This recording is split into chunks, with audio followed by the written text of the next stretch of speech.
Hi, I'd like to thank everybody for taking time out of their day to come down and talk to all of us and get questions answered. It's really cool that you guys did that. Also, my question would be for the director, what tools and things did you use, and even for the cast, to make the movie more like the book, since the book is so intense? What did you use, and what were your ideas and inspirations for getting the movie to be like the book? Having Stephanie Meyer there, true. That was part of it, and I have to say, Kristen was a great. She knows these books so well. She is the biggest fan of these books that you'll ever meet, So it was. I tell you, we would both. I think we both come. We had a pretty long process for us where we rehearsed. We talked through for a week. We just sat around and just talked through the script, talked through everything. There are things that were put back based on things that people had missed, and especially you, And then we blocked the scenes and put it on its feet. But then on the day of shooting, we both had spent that night before looking at it again, and just sort of like making sure we were capturing, especially, the books are told from Bella's point of view, So it's like that thing of getting inside her head, except for the part that's from Jacob's point of view, for the first time only in Breaking Dawn. But it was like, I think we were like, that was our mission, kind of, right? Yeah, no, just to know it inside and out, because ultimately you should be able to sort of let moments live. If you're thinking about 1 second about a scene that is supposed to just sort of fly by naturally, and it's making you nervous to the point where you're like, rehearsing for weeks and looking at it the night before, and all of that building up, it's hard to forget that, and he makes it pretty easy, as do all these folks. But it's pretty important to go over it, I think. Yeah.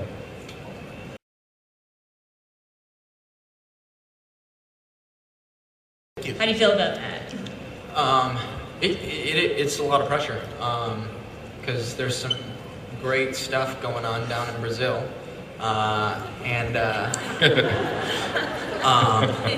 it's really interesting to see just moments, tidbits, from Jacob's point of view and what he's dealing with. Like I said, he matures so much, so it's really interesting to see how he handles situations at the beginning of the film and how he handles them at the end. Do you have anything to say about? Also, to step out of Bella's point of view at that point in the movie is really quite perfect, because she is very withdrawn from everyone in the whole story, and you kind of don't really know what's going on with her, which I think is good. She's sort of, like I said, like sitting in the corner, just being like, everyone away, and I'm not even going to explain myself to you. And so it's cool not to really know exactly what's going on with her, because then you wonder how Edward is feeling about everything, and because they're at odds for the first time, and you don't think they're going to like break up or anything, but they're definitely at odds. And yeah. Thank you. Love you too.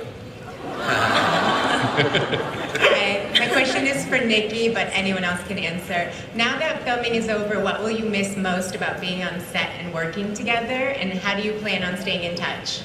It's funny that that's just to me. It should be for everyone. We should have everyone answer it. Why don't you start though, Nikki? Sorry, it's got awkward. I guess I'll miss.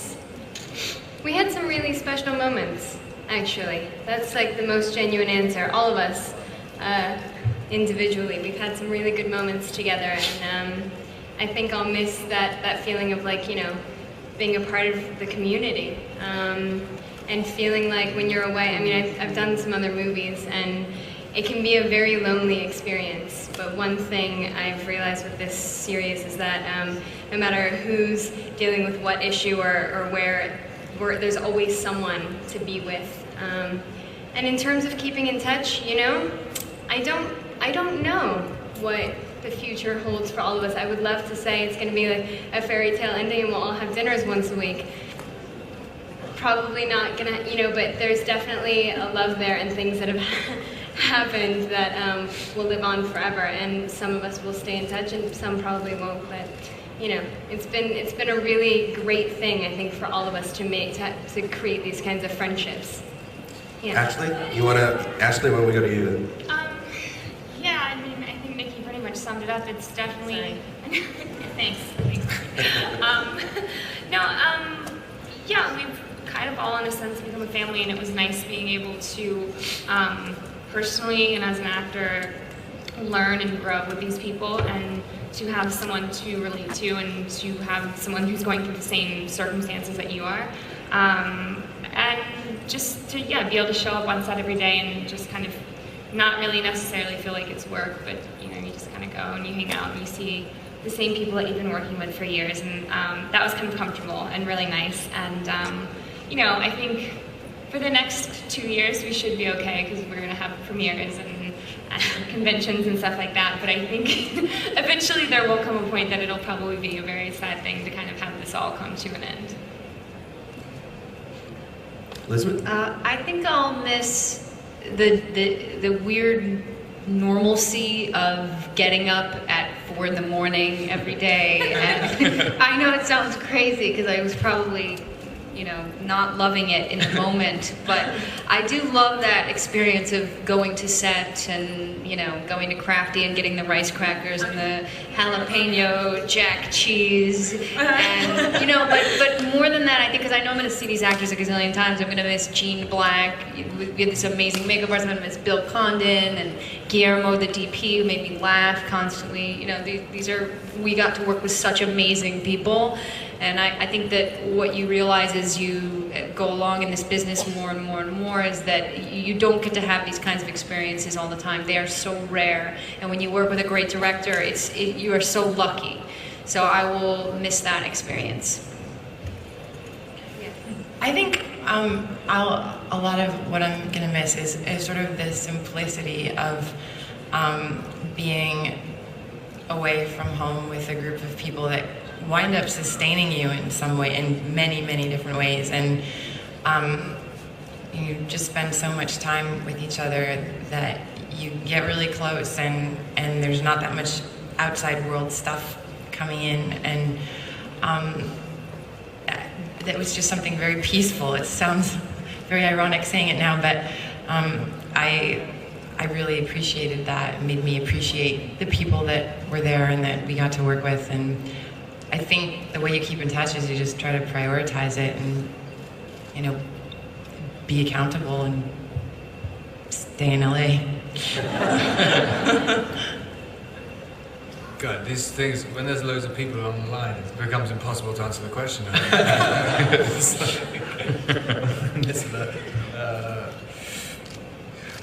that they're also every cool. significant point. What? Everyone's pretty cool, this and that, whatever. Yeah.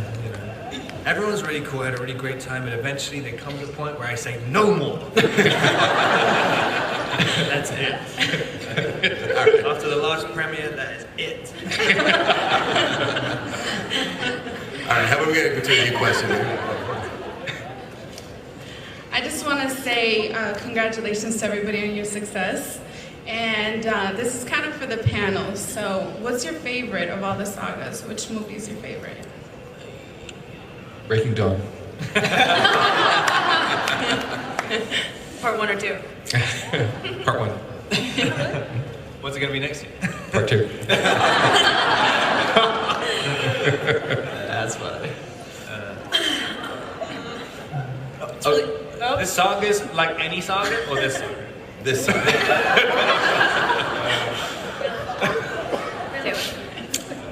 I'll be completely honest. I don't know what I'm about ready to say.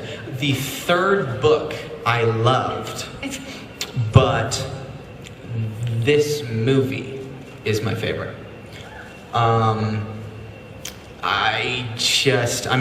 It's a testament to Bill and everybody else. Everybody on this panel right now. We had an incredible time, and I think it's just that this movie, you're able to see all of the characters in a different light that you've really never seen before. We're all in desperate situations, and we're dealing with things that we never have before. I think that's why it's my favorite. And it was a challenge, but we had a lot of fun. And this one, Breaking Dawn Part 1, is definitely my favorite movie by far. Throughout this whole process, my favorite book was always New Moon, but I think movie-wise, I really like Twilight a lot.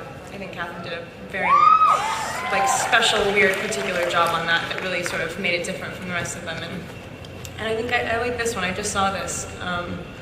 It's after all this time and getting to know the characters and everything like that, and just knowing everything that's happened with them and seeing them at points in life that are nostalgic for anyone, seeing them at weddings and seeing them dealing with Bella being pregnant and just all of those obvious things. It's weird. I almost feel, probably because I'm incredibly and overtly connected to it, but I am so goddamn nostalgic. Sorry, little tiny ones in the audience. I'm sorry. Anyway, so I like that aspect of it a lot. We'll jump to the new question.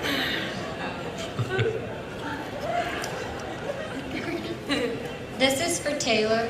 Does your character relate to your real personality in any way? I would hope so. I don't know if I would be the best judge of that, but I don't know. I love Jacob. I mean, he has amazing qualities. He's loyal. He's persistent. I think he's an incredible guy. So I would be honored if the people around me would say that I was similar to Jacob. I'm getting the wrap up, so we have a couple more questions here. Hi, folks. Welcome to America's Finest City. So my question is for Ashley Green. I realized how imperative history on the siblings are to the series. I mean, you saw Jasper's background that tied in a lot of loose ends, as well as Rosalie's. What about Alice? Are we going to hear about James and the insane asylum? I mean, I think that's really fascinating, and I really hope to see it. The one thing that I think I can kind of rest assured on is that most of the fans are quite amazing and probably know more about Alice than I do. And so a lot of people kind of know her background already, even though it didn't end up in the films. So I'm okay with that. Oh, Oh, no. Hello, everyone. I absolutely love the Twilight Saga audiobooks, especially Breaking Dawn. And I wanted to know if any of you will do voiceover acting. I would love to do voiceover acting. Because you can wear sweatpants. It's true. One more quick question. I think everyone probably would, right? I would love to as well. Yeah. Hey, I was wondering, closer, okay. If any of you guys need to be pumped up for these emotional, roles in this movie. So do any of you guys use music or walk around with your iPod or anything to pump you up? Pump it up. Yeah, I definitely use music. I have a perfect story for you, actually. On set, on the day we shot the ceremony, there's a song that I thought was perfect and gets me every time. Not only in relation to this, not in everything. God, this is embarrassing. I don't even know why I'm so. And it'd be great if it was in the movie because they're on the New Moon soundtrack, I think. Yeah. Band of Horses, this song for Annabelle is actually should be in the movie, period. But that was really one of the most moving experiences, and he played it really loud and helped me out, and it's fun to do that. Yeah. All right. Well, guys, before we call it quits here, first of all, let's thank everybody for coming. Thank you. And on your way in today, I believe you all received one half of a ticket. So the other half of the ticket is right here. And our surprise guests are going to pull tickets from this bowl. And whoever has the matching number will win an exclusive meet and greet with them for you and one guest as they walk the red carpet at the Summit Entertainment party tonight. So,